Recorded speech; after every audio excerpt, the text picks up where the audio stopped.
எங்கும் பார்த்திராத நிகழ்வுகளை உடனுக்குடன் காண டுடே கும்பகோணம் நாவ். மும்மொழி கொள்கைக்கு எதிர்ப்பு தெரிவித்து மாணவர் இயக்கங்களின் கூட்டமைப்பினர் கும்பகோணம் மகாமகம் குளத்திலிருந்து ஊர்வலமாக வந்து தலைமை அஞ்சலக வாயிலில் கண்டன ஆர்ப்பாட்டம். நூற்றுக்கணக்கானோர் பங்கேற்பு. மும்மொழி கொள்கையை கண்டித்து தமிழ்நாட்டில் ஹிந்தி திணிப்பை எதிர்த்து கும்பகோணம் தலைமை அஞ்சலக வாயிலில் அனைத்து மாணவர் இயக்கங்களின் கூட்டமைப்பினர் திமுகவினர் மாணவர் மாவட்ட அமைப்பாளர் செந்தில்குமார் தலைமையில் நடைபெற்றது.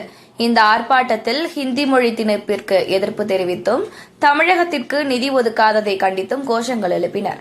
ஆர்ப்பாட்ட மேடையில் மாணவிகளின் தமிழ்மொழி போற்றும் நடன நிகழ்ச்சியும் நடைபெற்றது.